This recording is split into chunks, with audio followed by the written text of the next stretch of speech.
This game, the Wallabies are going to be extremely dangerous in the Rugby Championship this year. If you underestimate them at all, whether you're South Africa, New Zealand or Argentina, then you are going to be in trouble.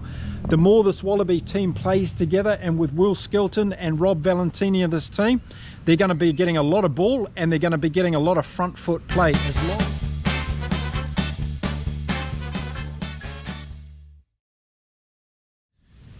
Well, what a game that was, everyone. G'day everyone, Mark here from Inside Rugby. Just seconds ago, the Lions versus the Wallabies second test match at the MCG just finished. So I want to give you my thoughts and opinions straight after the final whistle before I do my deep dive video a little bit later today.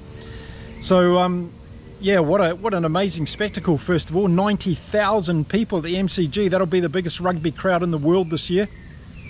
So for all those people that say that rugby's dead in Australia, the Wallabies have got no fans, they've got no star pulling power, the Lions series is dead. 90,000 people in the MCG. So there we go, somebody turned up to watch this game. So what a game it was, and I think in the first few minutes for me, what was really obvious was the impact that Will Skelton and Rob Valentini had for the Wallabies, and also the intensity of their Wallabies was different this week. And I think it's because of those guys were in the team, because they just provided that extra power and strength up front. And Valentini was huge in the first 20 minutes of this game. He did some really good carries, as was Will Skelton as well. So I think both of those guys had a really good immediate impact in the game, and that was one of the big turning points I thought for this Aussie performance in the beginning of the game.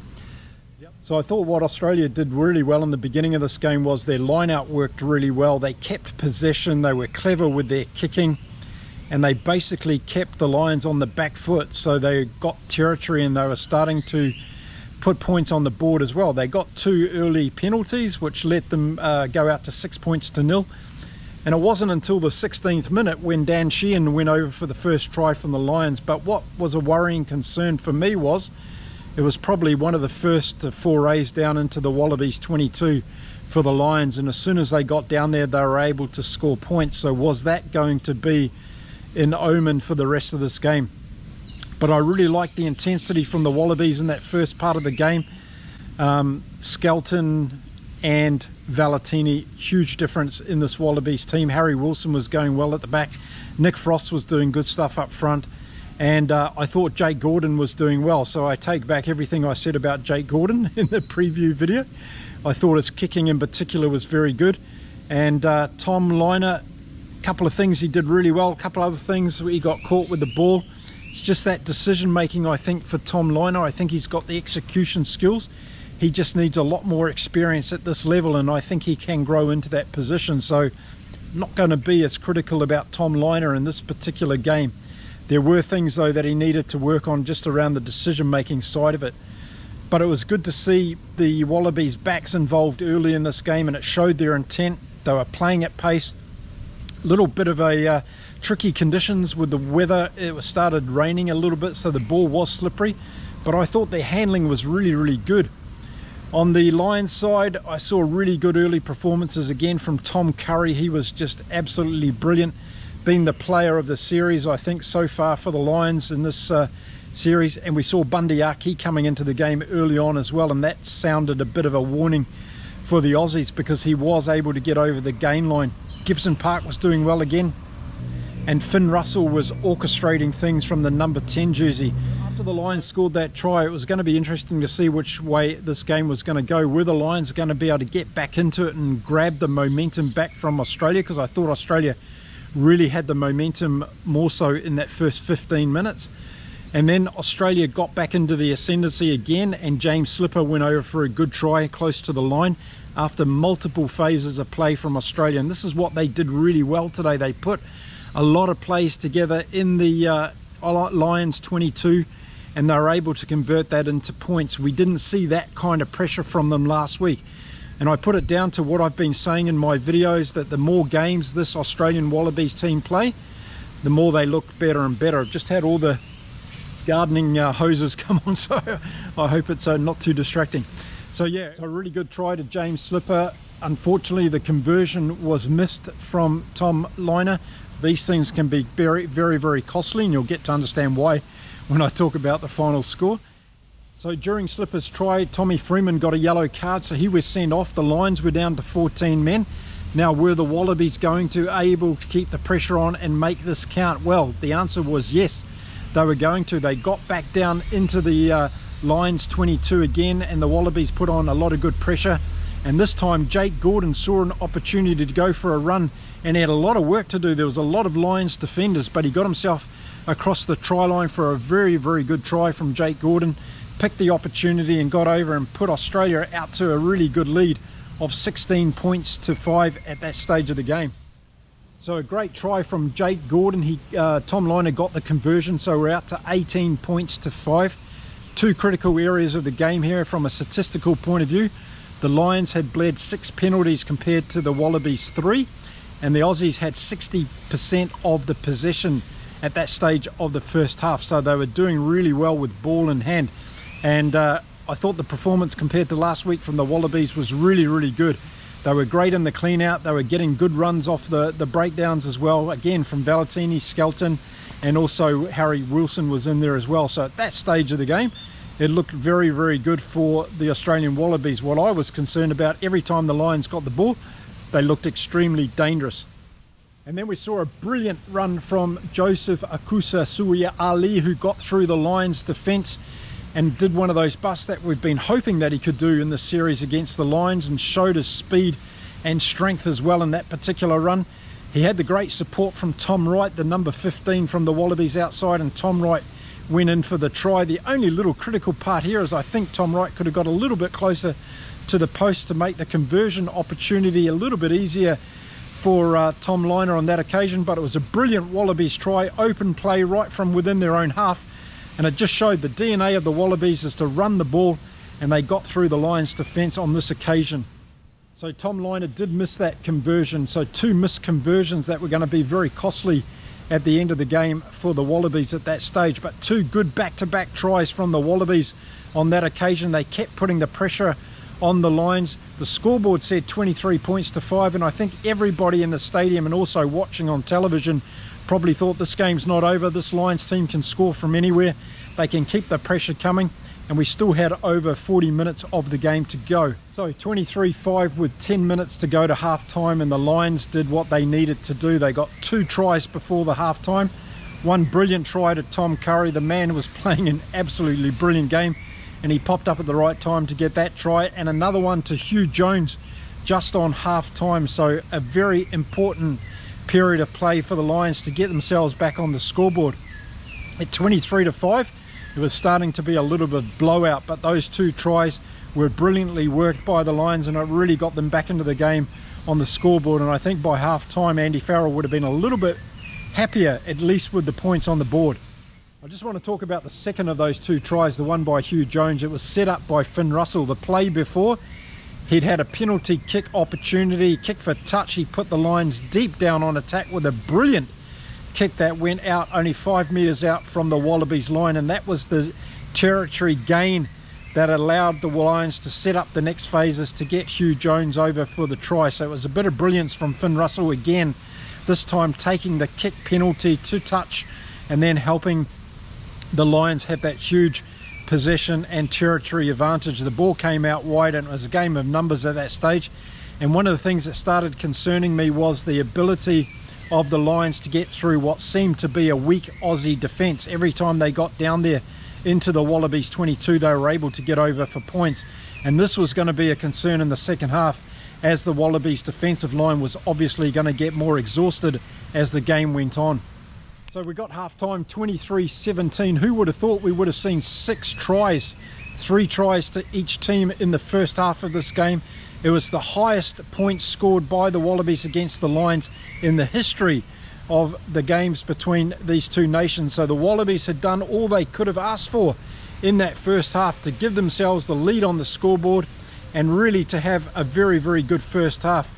There wasn't too much go wrong except for the scrums, where the Lions were once again dominant in that particular phase of play, and it was Porter in particular who started this game at prop in this game, and he was giving Slipper a bit of a hard time there in the front row. So the Lions were doing well up front, but I thought the Aussies line out was really good in this game. They did very well, securing a lot of their ball, and that allowed them to get that front foot going with the likes of Skelton and obviously Rob Valentini as well. So a great half of rugby from both teams really in the end, because I think what the Lions did in that last 10 minutes was to show that they could absorb the Aussie pressure. They didn't get rattled too much, and they came back and scored those 2 tries close to half time. I think Joe Schmidt's biggest concern at half time was to tell the boys to keep the intensity going in the defensive line, because that's what was going to win or lose this game, I felt, for the Wallabies at this stage. Everything else was going to go really well. My other concern was what was going to happen when the Wallabies bench came on. Were they going to be able to be proactive and take it forward like they did last weekend? And who was going to come off? Because if they were going to lose some of their key players, was that going to make a big difference? Well, we had to get into the second half to find out.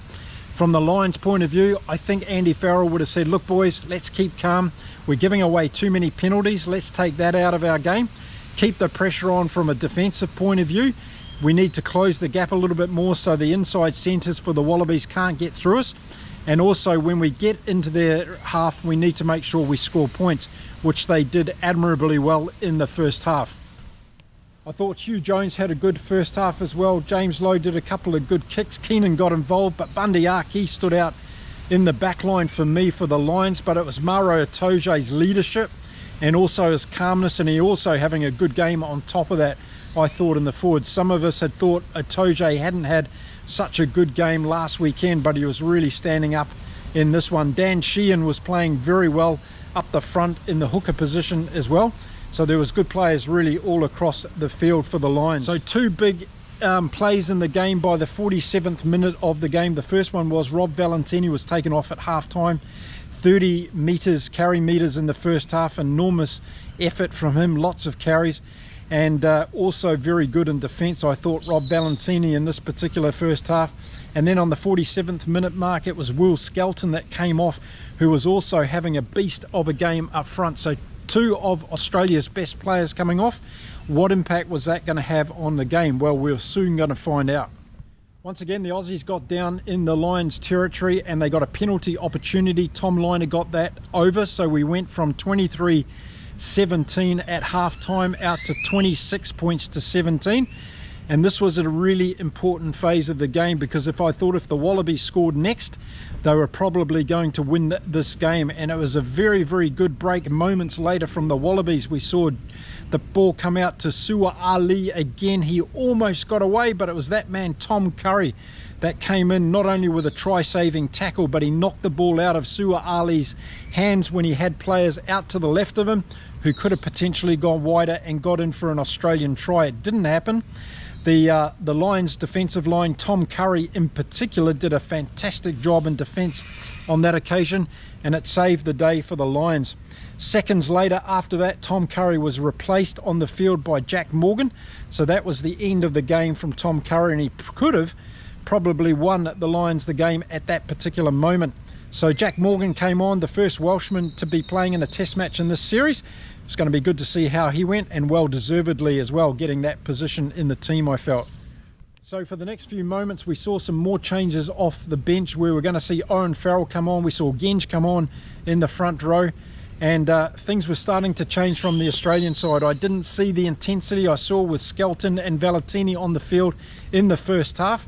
Although Lange Gleeson came on, there was a couple of handling errors from the Australians that cost them a little bit in terms of momentum more than anything, I thought, at the beginning of the second half. But they still were 7 points ahead on the scoreboard, and was that going to be a vital component of the game? Well, the Lions started to look more and more dangerous. Aki made another good break down the middle of the field, and it put pressure on the Australian defence, and they started to look like they were scrambling more than being organised in their defensive line. And it didn't take long for the Lions to exploit that opportunity, and they just put on multiple phases of play, pushing themselves down closer to the Wallabies line, and they just seemed to open up like a can of worms again, and it was a bit of a woeful defensive line from the Wallabies. Ty Byrne ended up going over in the corner for the Lions, and it got them right back on the scoreboard to 26 points to 22. And it was a really good build-up to that try from Ty Byrne. The three instigators were involved. Bundy Aki did a great run, and then Jamison, Gibson Park and Finn Russell were involved as well in getting the ball out fast, getting it out wide, drawing the man, and out on the left-hand side was Ty Byrne to get the try. The conversion was good from Russell, so we had a 2-point game all of a sudden, 26-24. You really felt like the Lions were now starting to shift their momentum in the game. I talked about it in my preview video, how big I thought the bench impact was going to be for the Lions, the tiring Australian defensive line, and also whether or not the Australian bench was going to be able to make the same impact that we saw last weekend. One of the big things that did happen in this game that I didn't mention so far was that we saw the left wing of the Australians, Harry Potter, go off in the first half. He had a hamstring injury, which was really sad for him. We saw him limping from the field, almost in tears, because this is a really big occasion for a player in his career to play against the Lions. And we saw Tate McDermott surprisingly come on and go onto that wing, and I've got to say, he did some really good things after he came on the wing. He has played for the Australian Sevens team before, and we saw some of that footwork on a couple of occasions where he was able to get around the defensive line and get the ball back on second phase play. But this left the Wallabies a little bit short for options, because they'd gone into this game with a 6-2 bench. They only had McDermott and Ben Donaldson on the bench, so this was going to be a problem, and Joe Schmidt wasn't going to be able to use Ben Donaldson too early in this game if he needed to. So with about 15 or 20 minutes to go, we had a couple of big plays from both sides. We had Tizano do a great turnover in defence for the Wallabies. The Lions were on attack again. They looked very dangerous, as if they were going to get down and score another try, but it was Tizano that came up with the steal on that occasion. He got the penalty, and the Wallabies were able to clear it from their line. And then on the other side, we saw the Wallabies attack again, and a similar thing happened with a Toje getting in there and getting the steal. Harry Wilson had gone in a little bit too fast for the clear out, and a Toje had planned that brilliantly to enable the Lions to get a penalty from that one. So two plays there that I thought were significant, about 15 or 20 minutes out from the end of the game, and it saved two opportunities from each side. You know, we got to the 70-minute mark and it was very, very tight, this game. There was 2 points in it. The Lions were getting more of the possession. They were looking very dangerous every time they had the ball. They were throwing it from one side to the other, but you've got to give the Wallabies a little bit of credit here. They were doing a lot of defensive work, much more than they did last weekend in the back end of the game. The Lions were throwing everything at them, and you were just thinking that maybe the damn wall was going to break sooner or later. But the longer the game went on, one was starting to think maybe the Wallabies were going to hold out here and get a 2-point victory, because they were doing very, very well. They got the ball out from their 22 again and put it deep down into the Lions' half, and it was put into touch on halfway, so the Lions had to build up momentum. They only had 3 minutes left in the game, and there was a line out on halfway. Itoje did the call, and the ball was going to come back to the Lions' side. And it all started from there for the Lions. They just put multiple phases of play together. They remained calm and patient. They put the ball from one side to the other. They were starting to find gaps. Finn Russell went through the gap a couple of times. Blair Kinghorn also got a good break in the back line. The ball went from one side of the field to the other. Then it came back to the left-hand side of the field. And finally, there was a try to Keenan, who went over in the dying seconds of the game. In fact, there was only 45 seconds left on the clock. There was a TMO interjection where there was a potential for a penalty to the Wallabies for the clean out of Jack Morgan on Tizano. It was not given, and the try stayed to the Lions. So heartbreak for Wallabies and for their fans. They were in the lead of this game for 79 minutes and 15 seconds. The Lions got over and kept their composure, but once again showed that they had the ability to get over once they got into the Australian 22. And for me, that was the tale of this game. Every time the Lions went down into the Wallabies 22, they were able to come away with points, and big points at that. Finn Russell missed the conversion, so the final score 29 points to 26 in favour of the Lions. They win the Test series by 2-0, and we go to Sydney next weekend as a dead rubber. But listen, I want to say a couple of things that I think is very important. I'll elaborate more on this in my in-depth analysis of this game. The Wallabies are going to be extremely dangerous in the Rugby Championship this year. If you underestimate them at all, whether you're South Africa, New Zealand or Argentina, then you are going to be in trouble. The more this Wallaby team plays together, and with Will Skelton and Rob Valentini in this team, they're going to be getting a lot of ball and they're going to be getting a lot of front foot play. As long as the Wallabies are able to keep Will Skelton and Rob Valentini on the field throughout the Rugby Championship, they're going to have a really good time of it. As I've been saying so far this season with the test matches, the Wallabies haven't had enough games. We saw the level they went up to again in this game. They're only going to get better. They've got another game next weekend against this Lions team where they'll throw everything at the Lions again, and then they'll go into the Rugby Championship and they're going to be dangerous. So for all the people that have been writing in my comments that the Wallabies rugby is a waste of time, they've got no good star players, I saw plenty out there tonight. I saw Max Jorgensen doing some great stuff on the wing. Tom Wright again, who I've been talking up at fullback, is very good. Eki Tau and Sua Ali are going to become some of the best 12 and 13 in world rugby in the years to come, no doubt about it. 10, Tom Lyon is still a bit of a question mark, but he did have a better game today, so I'll give him credit for that. And I thought Jake Gordon did play better, and Tate McDermott did play very well coming in on the wing. They're going to miss Harry Potter though, so we'll have to see what they do there. The weakness in this Wallaby team is their defence, there's no doubt about it. The Lions absolutely carved them up on occasions and made them look amateurish when it came to scoring points in their own 22, so they're going to have to fix that, because the Springboks, the Argentinians and also the All Blacks will do the same thing to them. But they've got the ability to score a lot of points, this Wallabies team, because they can score tries from anywhere. And that's what I think is going to make them dangerous, but also exciting to watch in the Rugby Championship as we go forward. Some brilliant performances from the Lions players. I thought Finn Russell did it again in terms of managing this team. Dan Sheehan was brilliant. Tom Curry until he went off. And we saw the cameos at the end between Owen Farrell. Bundy Aki was really good. So plenty of good players. Ty Byrne, another good game after player of the match last weekend. Thought he did exceptionally well. Maro Itoje stood up and was a real captain today and leader around the field. And I thought the scrum was good when Genge came on for the Lions. So they did everything they needed to do to win this game, even though it was in the last minute of the game. It was a great rugby game. I thoroughly enjoyed it. Unfortunately for the Wallabies, they weren't able to hold on in the end, but all class to the Lions and all credit to them. So there we go. That's my quick review after the final whistle. Make sure you come back for my in-depth analysis when I've got a little bit more time to think about more of the players, and I'll share that with you in another video. Thanks for watching. Don't forget, hit the subscribe button. Time to go and get some breakfast now here in Cancun in Mexico. Saturday morning is underway. I'll see you all again very soon. Bye for now.